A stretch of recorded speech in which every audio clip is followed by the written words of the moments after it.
Hello, Emma. How are you? I'm doing great. How are you, Brent? I'm doing really amazing. Thank you for joining me for a conversation today.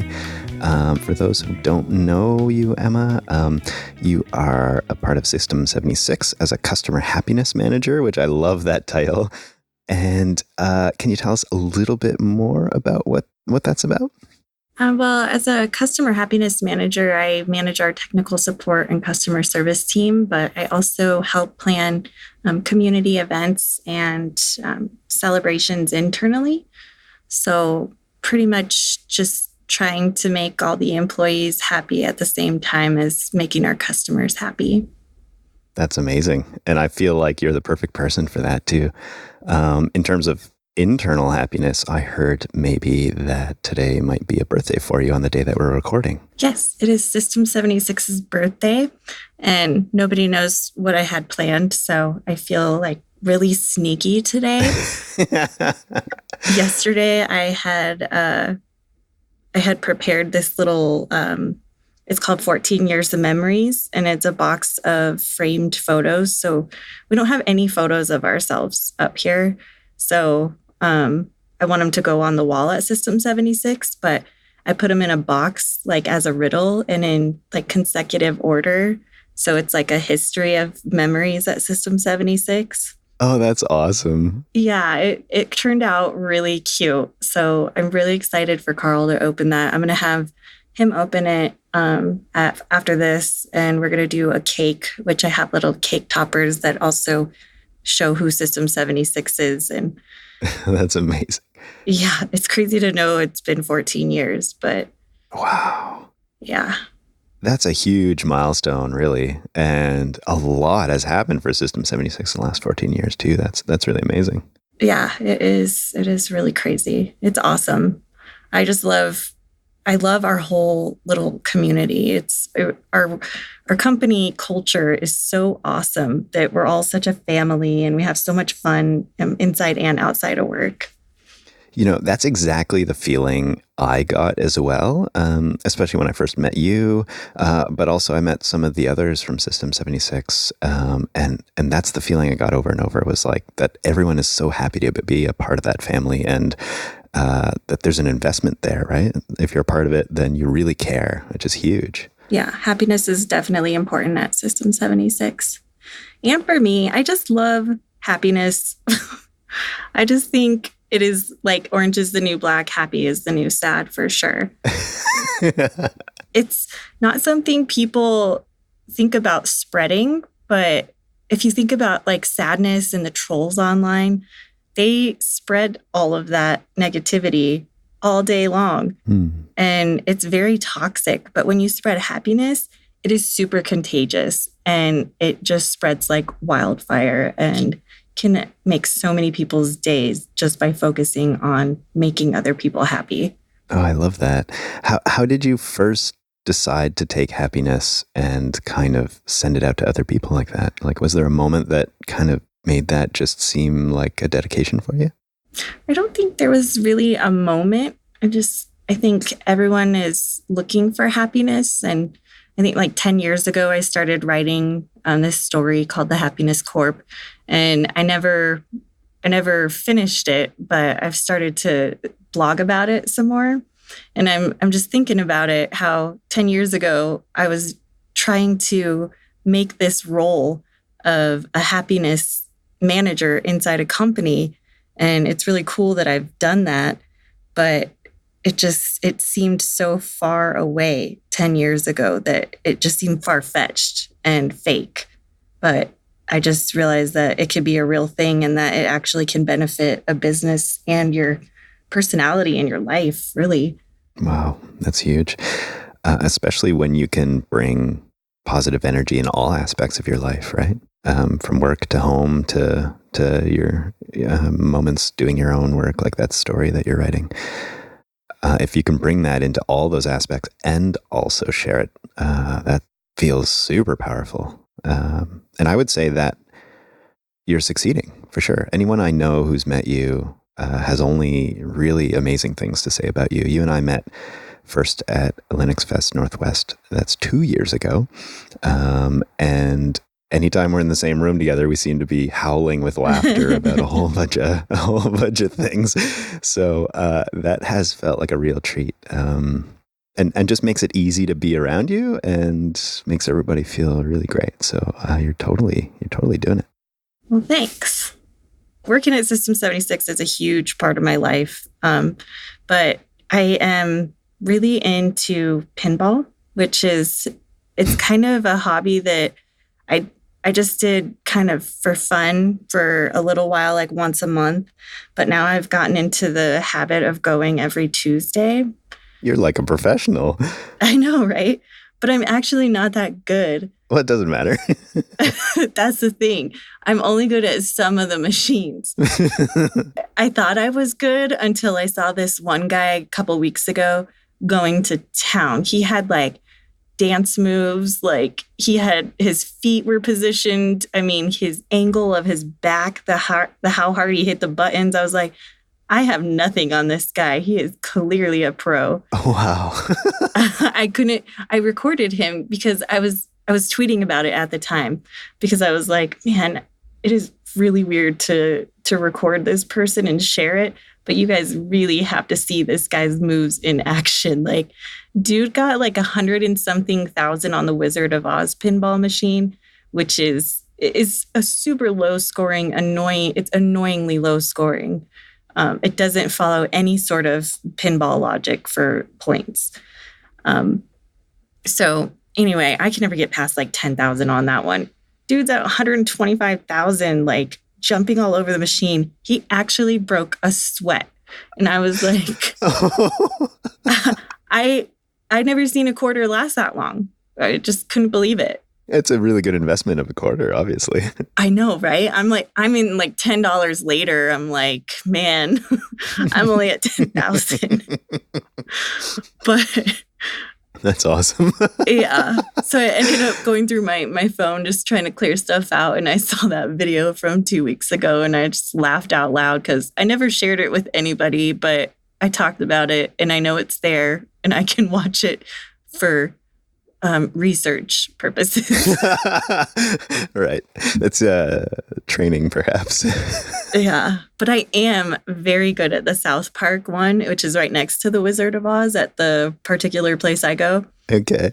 That one took me a while to understand how to get more points. But once I figured it out, I'm number 4 on the leaderboard now. Whoa, really? That's awesome. I want to be number 1, but I don't want to go bankrupt doing it. Well, it takes time, you got to dedicate to it and put your time in.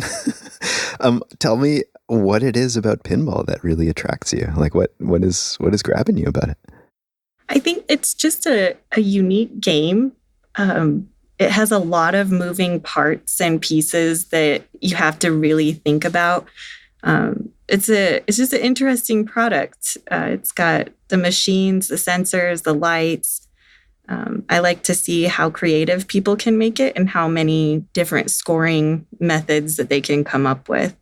How many little secret doors and windows and little holes and, getting the multi-balls. All of it is just so exciting. And you can't get bored playing around a pinball. You just can't.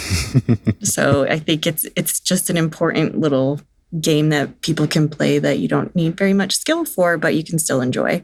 Yeah, I really admire those games where anyone can play, no matter your skill level, like you just mentioned, but also games where you're actually just playing against yourself. And so the more skill you get, obviously the better you feel about your performance and other people. Like pinball is super fun to watch if you're watching the right person, obviously, like you just mentioned, right? Yeah. But you're not taking anyone else down by winning. It's like everybody has their own chance at doing well for whatever that means for them at that time, right? So yeah. Those style of games I really, really enjoy. That's why I was thinking if I should go pro or not, because What does that mean? I know they have like pinball tournaments in Colorado, like a lot of them. Okay, right. Like it's a huge thing to me, it looks like a huge little community, but I was debating if I should do that, but just like you said, what makes it fun is you're not playing against anyone. So I'm really competitive, but also I don't want to take the fun away from pinball. So I haven't like competed against anybody. Have you experienced one of those tournaments before? I've watched a couple, yeah. Okay, so you know what it's all about. Yeah, and I know some of their skill levels, and I know that I would just get laughed out of there. But do you get to play for free? Oh, I don't know. Like in the sense that you don't have to spend the quarter? It might be something. No, I think there's no way to override the quarter capabilities of a pinball machine. That's how they get you. Yeah. I hadn't played pinball in a very, very, very long time, like basically since I was a kid, I would say. And recently, at the Jupiter Broadcasting sprint that we did in late August, we right across from the hotel that most of us were staying in, there was an arcade like this. And you should see everyone at Jupiter Broadcasting and how exciting that is. So we did spend some time there, and I got to play some pinball, and it was such a nostalgic experience. Of course, I was terrible, and I never was any good, but it was still super, super fun. And what I really enjoyed was that it's so simple. You just have two little paddles, right? But like you were mentioning, there's a real creativity to it and this excitement, and everybody plays a little bit differently. And, you know, some people have their certain strengths and weaknesses and stuff. And so that whole world just became really fascinating to me again. And I had no idea you were going to bring that up today, but it brings me right back to that experience. So I can kind of connect with why that feels so fun to you. Well, that's where you'll find me on Tuesdays. And I'm usually by myself. So if I'm drinking a beer and tweeting on Tuesday night, I'm probably at an arcade because I'm such an adult. I feel like things that we do on a weekly basis are super powerful. There's a quote that I came across recently. It's on my wall, but it's those kind of things that you forget about for a while and then you see it again. And it's by Jordan Peterson, and he mentions that the mundane things that you do in the everyday become your life. And if you expand that just slightly, it's like, well, the things that you manage to squeeze into your week, every week, or even your every morning, right, are actually super important for your happiness and your well-being and how you sort of define yourself, right? So that you go every Tuesday, and that you've been going for 6 years, and that it still gives you that much joy, it sounds like really an amazing thing. So kudos to you for finding that. Well, we're actually, I've done a couple System 76 events at the barcade too. But we're actually having our Superfan happy hour at one of the barcades downtown.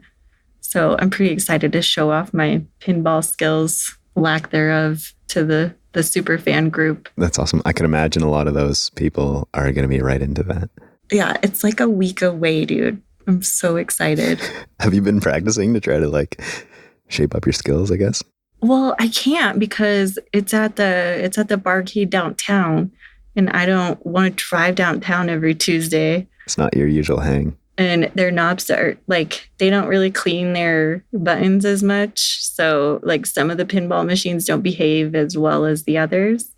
So I think that's kind of gross. So my score is probably going to be different, but that's just excuses for me. I mean, if you really think about it. Right. I just want to put that out there. But yeah, I'm excited to play like 4-player Pac-Man with the Superfans and loosen up before the Saturday event. It'll be awesome. I've been hearing from a lot of people, especially Cheese. He's super excited about the Superfans thing, and it I would imagine aligns really well with your spreading happiness and getting people involved and just sharing the love, right? So when is the date that this is happening? So people are flying in Friday, and Friday the 15th, I want to say. And then I'm going to go meet them somewhere, I think at the hotel. I don't really know all the details, like the nitty-gritty, but I know I get to go meet everyone and greet them. And then we're going to do a happy hour just to kind of loosen everybody up and get to know each other and play some games. So I imagine that's going to be an extremely fun time. And basically what the Superfan event is we fly 10 10 people out here that have shown us that they do awesome stuff with open source or System 76 or Pop OS, and people that really put a lot of time and effort into their projects get flown out here and treated like the nerdy royalty that they deserve for a whole weekend. I love that. Yeah. And then after the shenanigans of the event, we do a round table. And the round table is giving each fan a voice about what they want to see from our company and our software and our hardware. Oh, wow. So I think that's something that's really cool because the community has really shaped our company. And like our last Superfan, we unveiled those Thalio prototypes, which that was something I think they didn't really expect. But, you know, those Superfans had a lot of impact in shaping how we built this open source computer. So I'm excited to see what the roundtable comes up with this year. But there's also a lot of not serious things going on, like Nerf. There's like a box of 20 Nerf guns and a lot of bullets. Just sitting there just in case.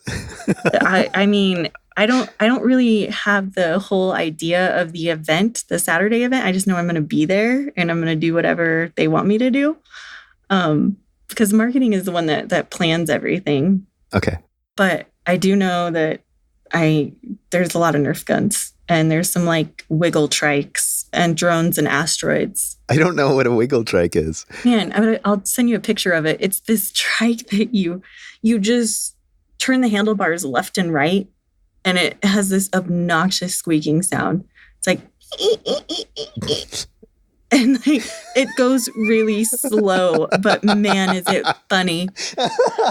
When you put an adult on one of those and in a unicorn mask, it is hysterical.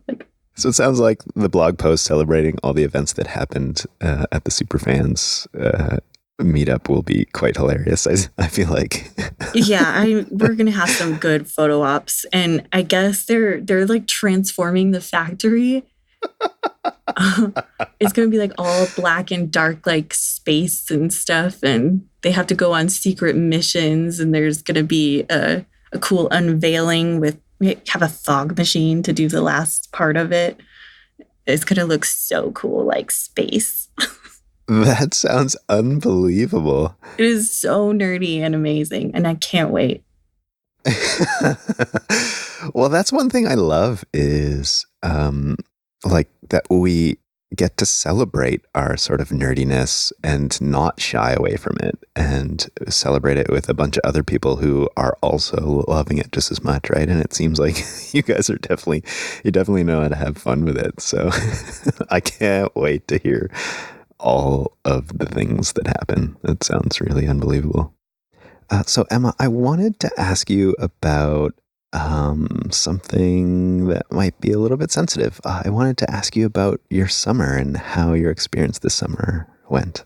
Oh, so it started off with an accident, a terrible accident. I'm prepping for something funny here. That's why it sounds like I'm smiling, because I am.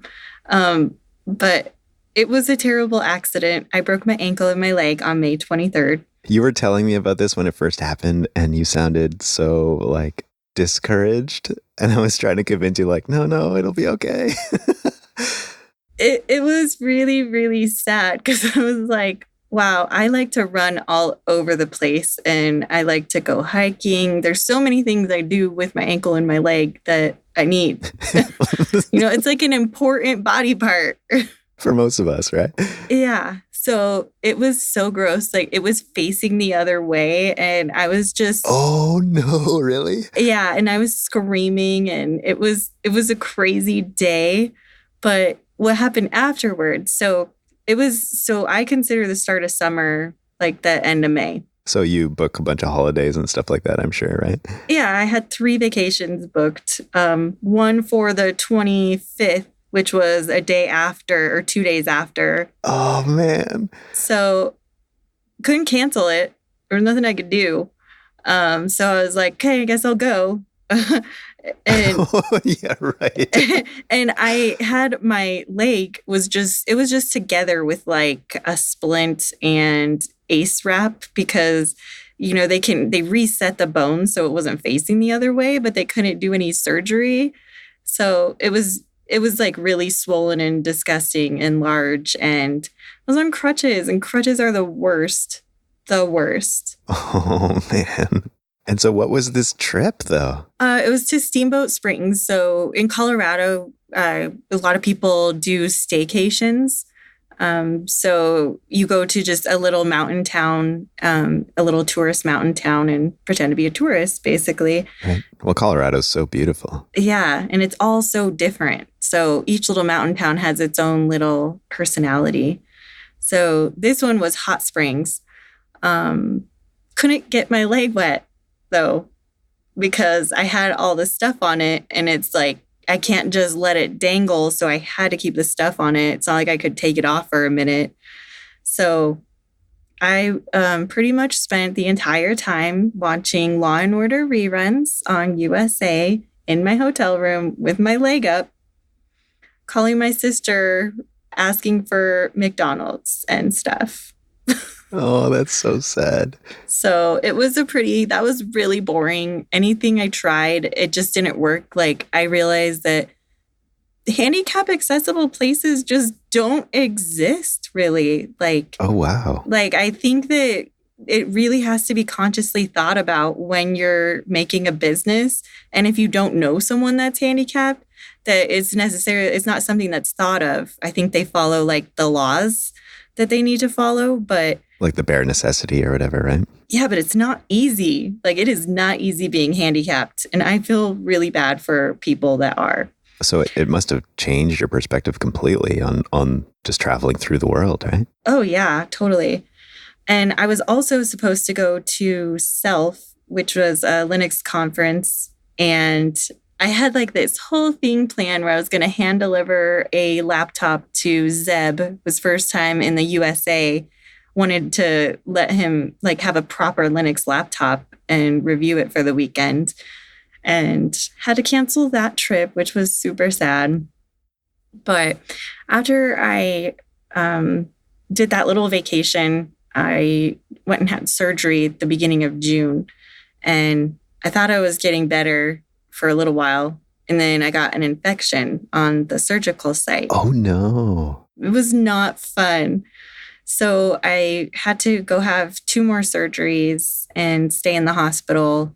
I stayed in the hospital for a while.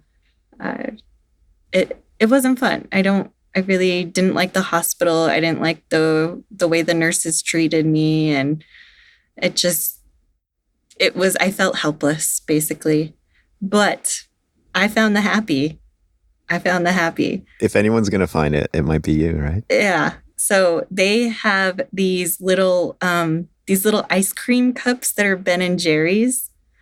And it was like this cute little thing on the menu. It was like a piece of chocolate cake, a piece of pie, a Cherry Garcia Ben and Jerry's mini pint thing. It's just enough for a couple bites, but it was the perfect amount. And you could tell like doctors had something to do with that sizing. I ordered that for breakfast, lunch, and dinner. And I don't know, did I send you the pancake? I took pictures of my pancakes and ice cream because I had that in the hospital. You know, you didn't, but you certainly taught me a thing or two about brunch when you and I went for breakfast together at this last Linux Fest. And I want to tell that story a little bit.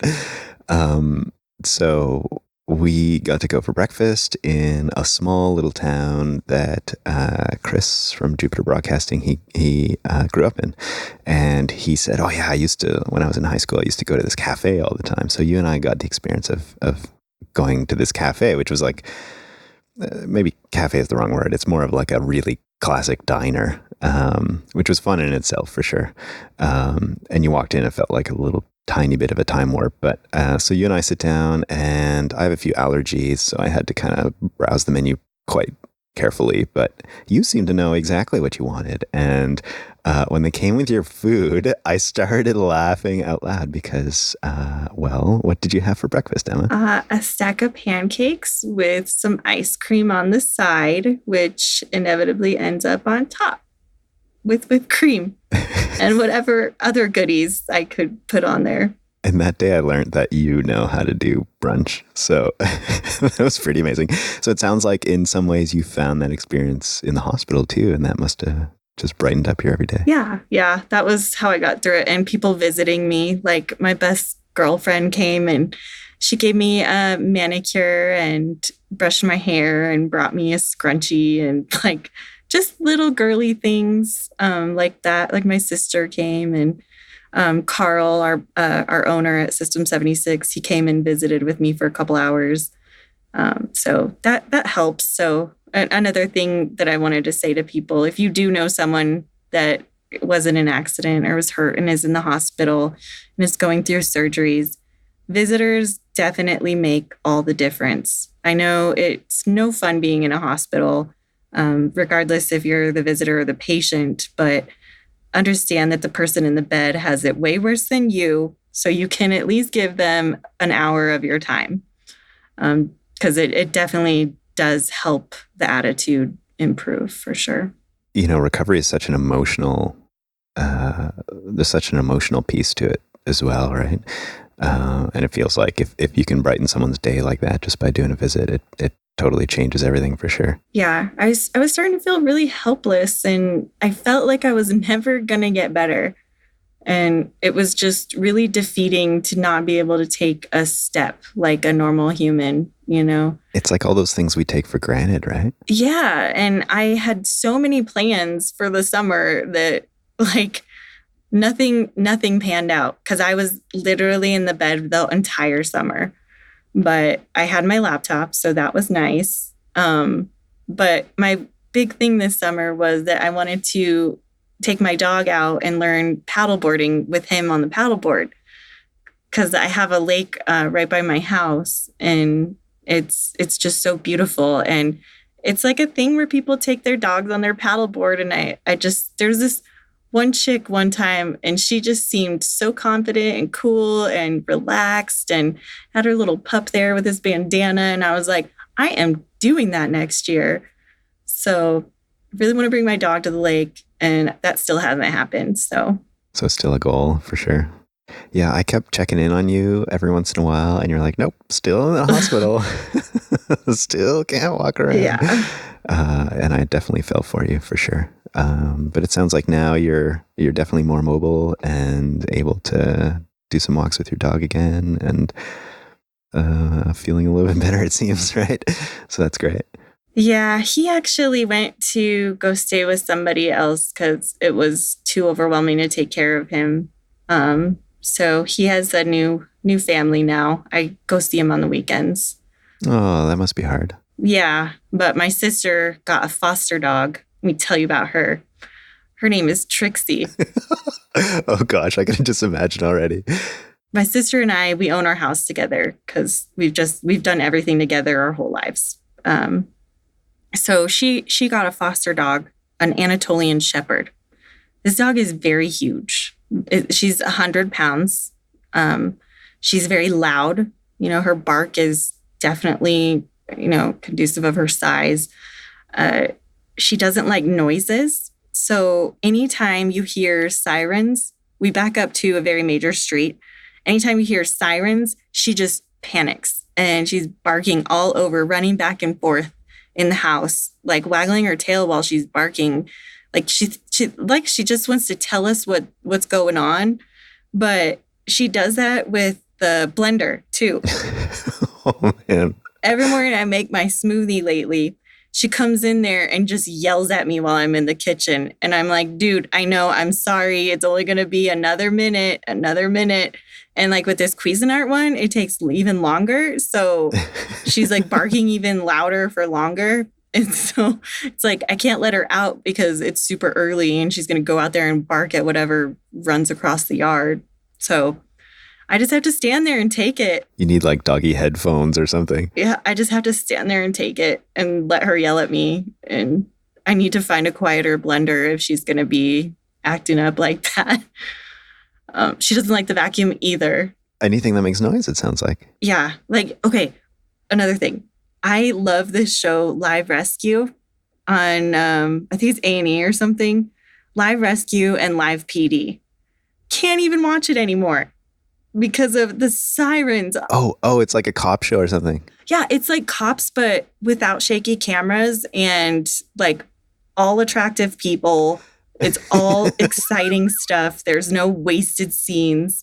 But there are so many sirens. And oh man, the first time I put it on when she was there, I knew that I couldn't watch that show anymore. So I haven't seen an episode in like a month.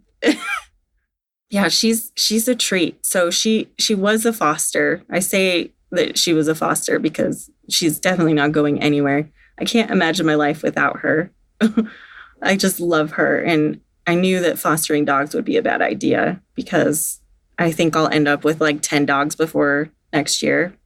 Has that like pet connection been a really nice thing for you? Yeah, because I was not a dog lover until it was actually Linux Fest Northwest, I think, like 2 years ago.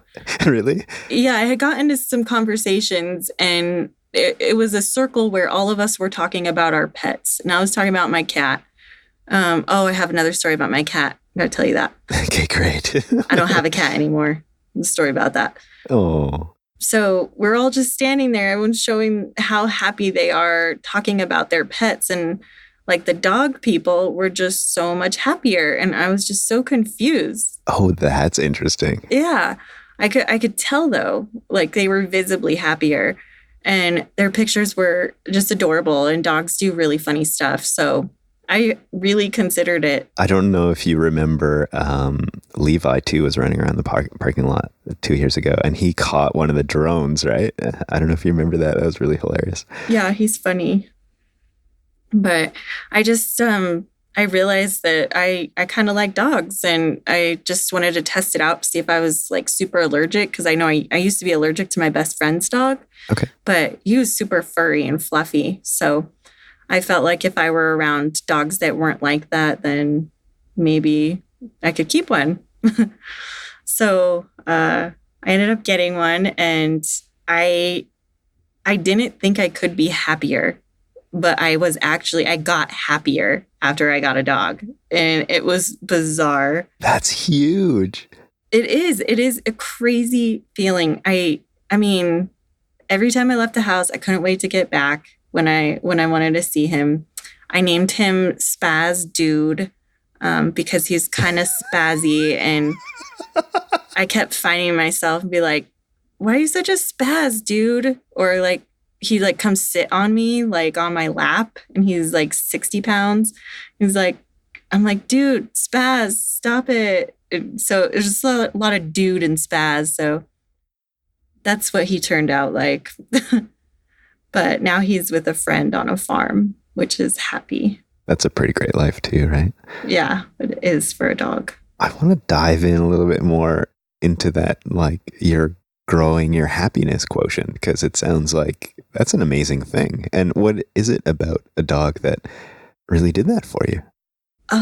They instantly put a smile on your face. So I think if you smile more, you definitely, you're happier for sure. Yeah, you feel it. They just have this, like this dog in particular, Spaz Dude, has this energy where it's just like, I am so excited to see you. I've been waiting all day for you. Tail wagging, right? Yeah, I can't wait to tell you about all the things I did today, but I can't talk, so I'm not gonna. So I'm just gonna wag my tail.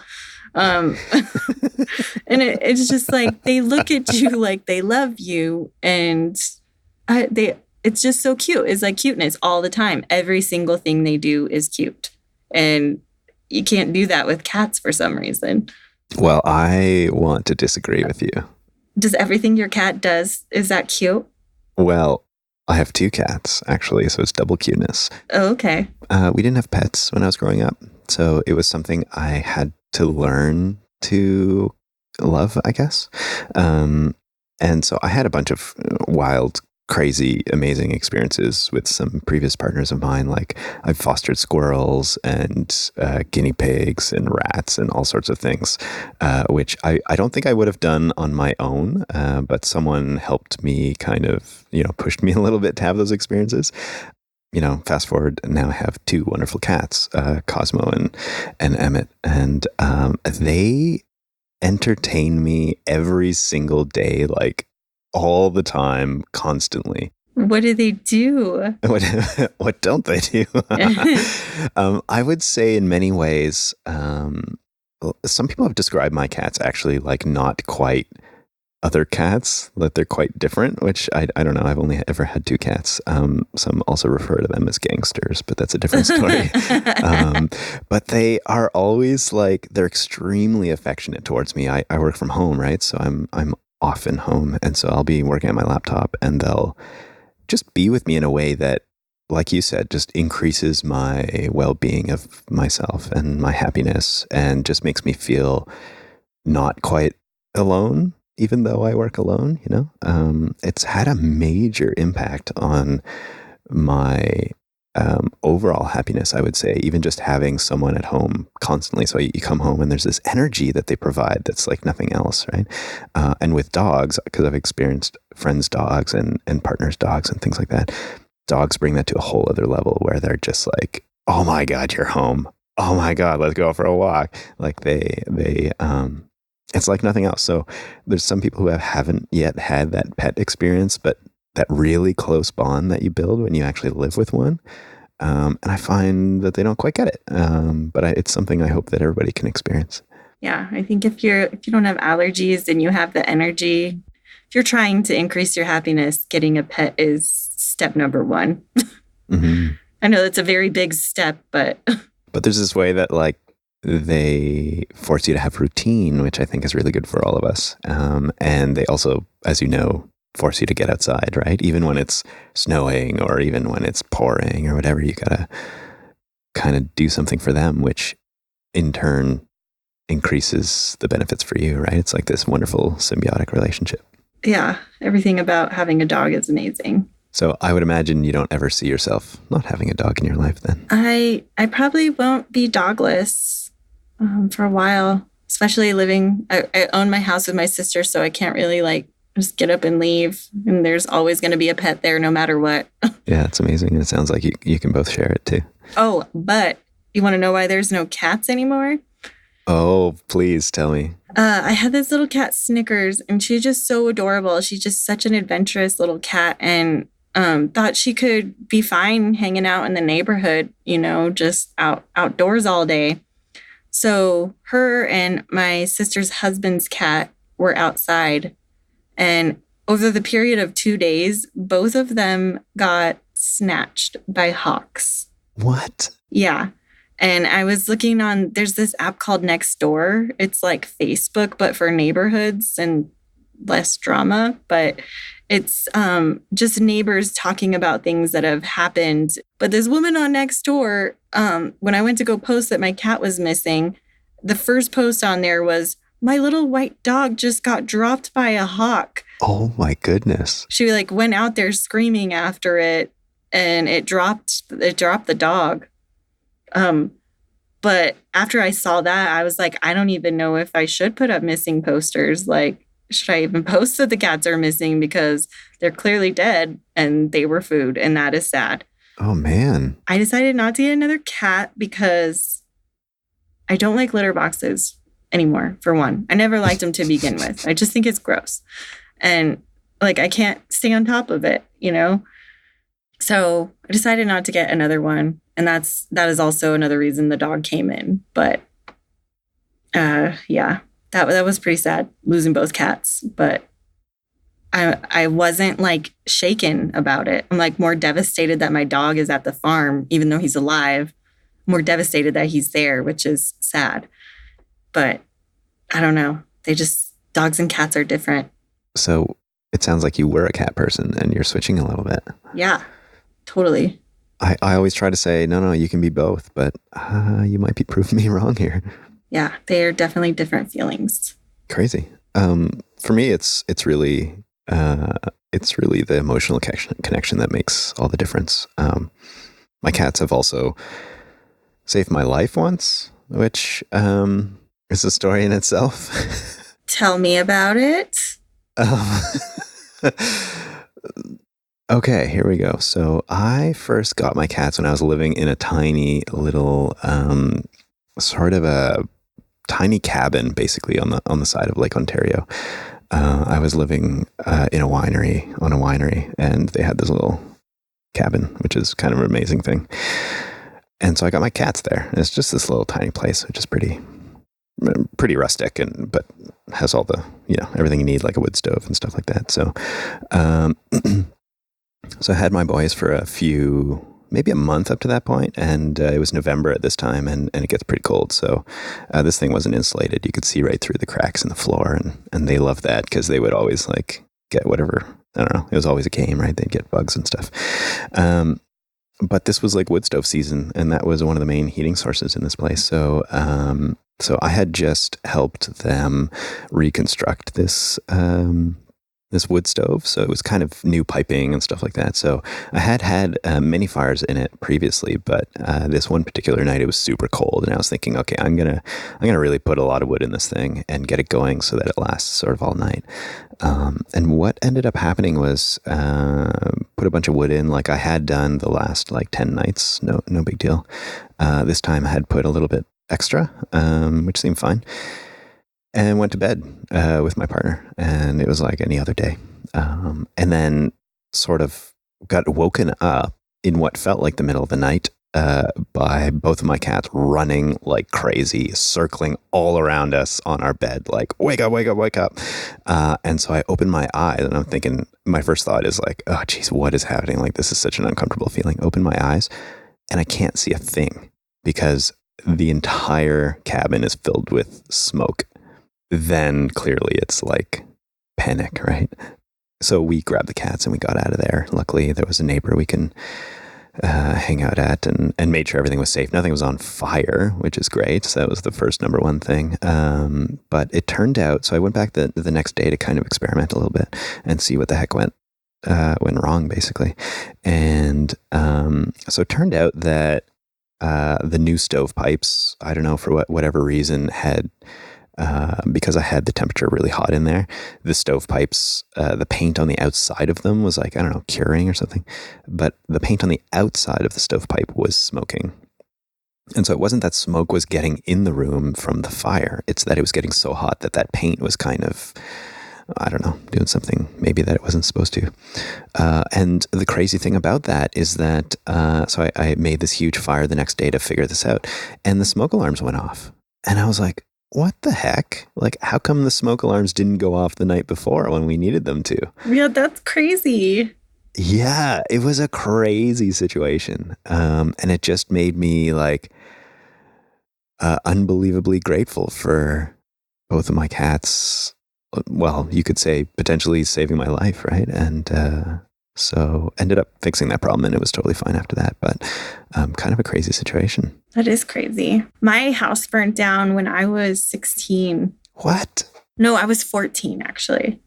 To the ground. It was crazy. That does not sound good. Yeah, we had to start all over. That was a crazy time. That's like most people's nightmare. Mm-hmm. What did that feel like as you said 14, right? 14-year-old. I cried a lot.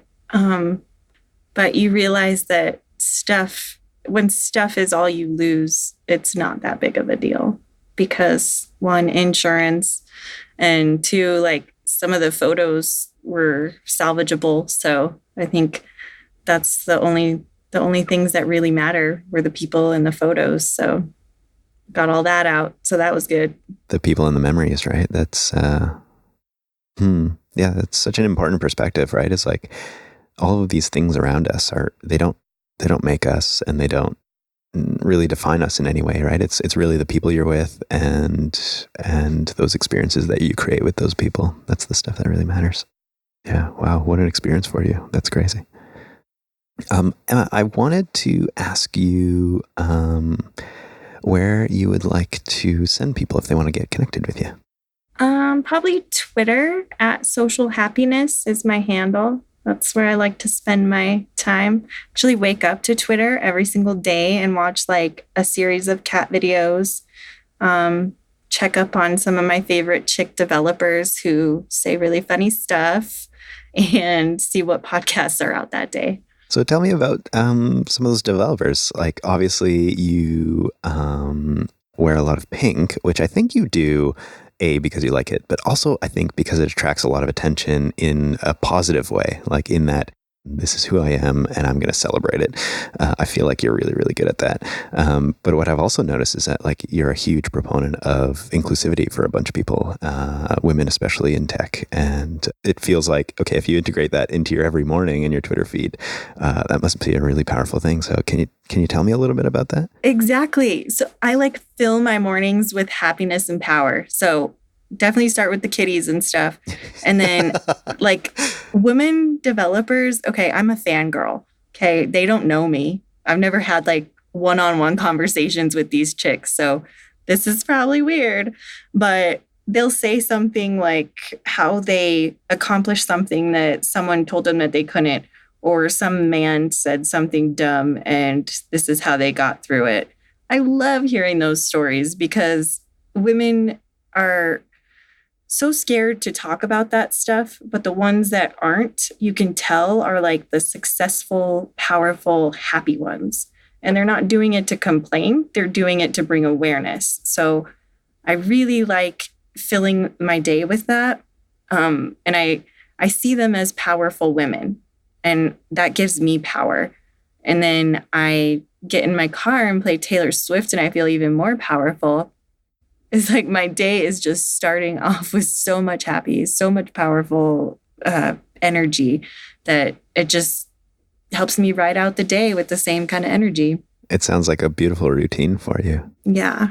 It feels to me like such a shame in many ways that we still have to have this conversation in some ways, right? Like what you're saying is such a beautiful thing. It's like people going and breaking down barriers, but it feels to me like that those barriers still exist is incredibly shameful in many ways for our society, right? It's like, it is. How have we not figured that out yet? But, I think I'm probably going to be hated for saying this, but I think with people like Richard Stallman and there's some other like software developers in the InfoSec world who are getting called out or taken out of positions of leadership when they're exhibiting this type of behavior.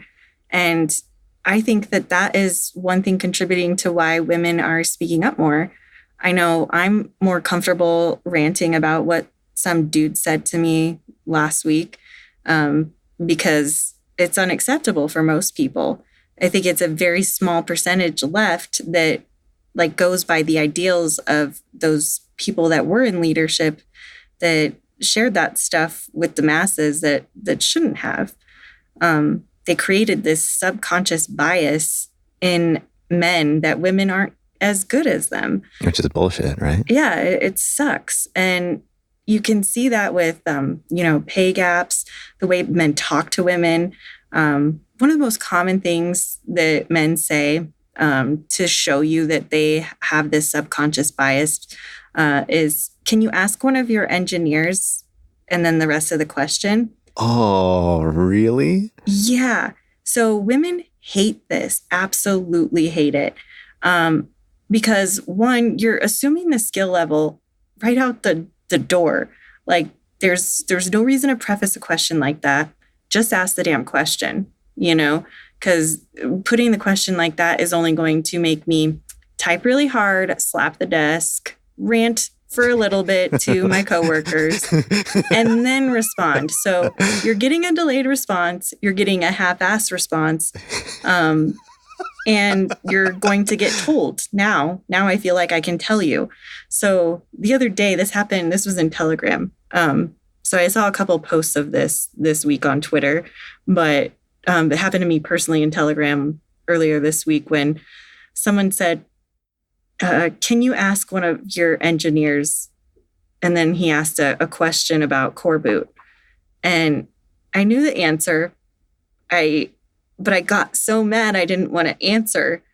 I was like, so I just said in the chat room, it was a public chat in the System 76 fan club. And I said, just a note, try to make it a teachable moment. I said, me and maybe every other woman in tech really don't appreciate phrases like, can you ask your engineers this? And it kind of started something that I think was negative. I was trying to like show him, I know you didn't intend to, but this is what that phrase does to women. And then another woman chimed in and she agreed with me. But then he comes back. So he apologizes a couple times. Then he comes back and he says, I think the problem is that you assumed I was saying it in a sexist way. And instead of him being the problem for saying it, he turned it around to me, assuming that he was sexist. Well, I think the reality is that it's both. And what I mean by that is like that there's these such ingrained sort of sexist ideas in everyone that are subconscious. And so when someone says something like that, they may not think that that was their intention on the forefront, but there's these undertones of it that they're maybe not even picking up themselves when they say something like that. And then, so I feel like that's a real opportunity to reflect and say, oh, wait, like maybe I did mean something like that, but not even consciously, right? And so it's a moment, like you saying, it's a teaching moment or a reflection moment to say like, okay, well, how could I have approached that a little bit differently and not got these people's hairs up, right? Because, it really pays to be empathetic and sensitive for sure. Yeah, and I wanted the whole thing, I wasn't trying to like start anything. I just really wanted to bring that awareness. Mm-hmm. Yeah. So I hope people understand that when I speak up about stuff that happens, that is my only intention is to try to make it a teachable moment, because I think people just don't know what they say is wrong because they've been surrounded by dudes for the past 20 years. And, they're used to stuff like that. But you do have to watch what you say when you're assuming people's skill levels when they are women, because we already feel less than everybody. And it's not that positive. So I think just a couple seconds thinking about how you say things would definitely improve and make women feel a little more inclusive. But that can you ask your engineers question? Like, I know that happens to women every day all over the world. So don't do it, dudes. If you're listening, don't ever start a question like that, please. Unless you want me to hit my keyboard and rant about you and then tell you off on the internet, because I will, and I have to. It's my duty. That connects to something I put to you. And so I wanted to ask you if you had an ask of the community. And I wonder if maybe it's connected to this.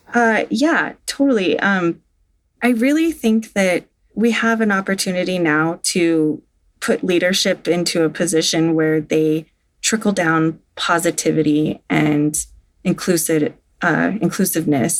for minorities and women. So I think it's important, if anyone is in an influencer or leadership position, to make happiness a priority for people that they interact with, and to make any woman that they encounter feel comfortable and excited to be part of tech. Yeah, that's huge. And I feel like so many of us are also quite eccentric in many ways, right? And sort of like the Superfan event that you're doing next week is like to celebrate those things that make us different, because everyone's strengths combine together to make a really powerful community for sure. So I love that. Yeah, like don't get mad that we're on your team. Get excited on what we can bring to the team. Yeah, absolutely.